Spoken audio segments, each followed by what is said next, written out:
Hello guys, మనకి Pakistan cricket పరిస్థితి కనుక ఒకసారి చూసుకుంటే చాలా దారుణంగా తయారైంది కదా. ఎందుకంటే వీళ్ళకి బ్యాట్స్మెన్స్ చూసుకుంటే మ్యాచ్ని చేంజ్ చేయగలిగే బ్యాట్స్మెన్స్ ఎవరూ లేరు. మరి బౌలర్స్లో చూసుకున్నా సరే ఓకే, ఒక ఇద్దరు ముగ్గురు మంచి బౌలర్స్ ఉన్నా సరే వాళ్ళ స్థాయికి తగ్గట్టు వాళ్ళు ఆకట్టుకోలేకపోతున్నారు. సో మరి అందుకని చెప్పేసి వీళ్ళు చాలా చేంజెస్ కూడా తీసుకొచ్చారు వీళ్ళ టీమ్స్లో. కొన్ని చేంజెస్ ఏంటంటే కొంతమంది బ్యాట్స్మెన్స్ని బయటపెట్టి కొత్త వాళ్ళకి ఛాన్స్ ఇవ్వడం, లేదంటే బౌలర్స్ని కూడా కొత్త వాళ్ళని తెంచడం, దాని తర్వాత టీంలో వచ్చేసరికి కెప్టెన్లు చేంజ్ చేయడం, ఇలా చాలా చేశారు. అయితే కెప్టెన్సీ పరంగా అప్పుడు చూసుకుంటే బాబర్ అజమ్ని 3 ఫార్మాట్లకి బాబర్ అజమ్ని కెప్టెన్ పెట్టారు. అయినా సరే రిజల్ట్స్ వచ్చినాయంటే ఎక్కడ కూడా సరైన రిజల్ట్ రాలేదు. అందుకని చెప్పేసి మరి టెస్టుల్లో బాబర్ అజమ్కి ఇంకా ఒత్తిడి ఎక్కువ అవుతుందని చెప్పేసి టెస్టుల్లో షాన్ మసూద్ని తీసుకొచ్చి కెప్టెన్ చేస్తే అక్కడ ఏదన్నా సరే షాన్ మసూద్ ముందుకు తీసుకెళ్లాడంటే సేమ్ రిజల్టే.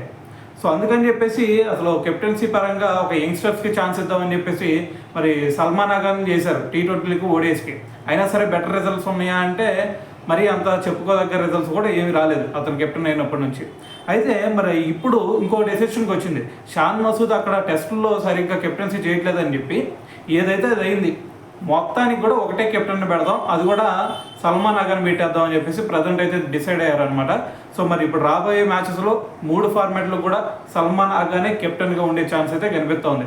సో మరి చూద్దాం, మరి కెప్టెన్సీ చేంజ్ చేసినంత మాత్రాన మరి వాళ్ళ టీం పరిస్థితి ఏదన్నా చేంజ్ అయిద్దా లేదా, దీని గురించి మరి మీరేమనుకుంటున్నారు అనేది కూడా కింద కామెంట్ చేయండి.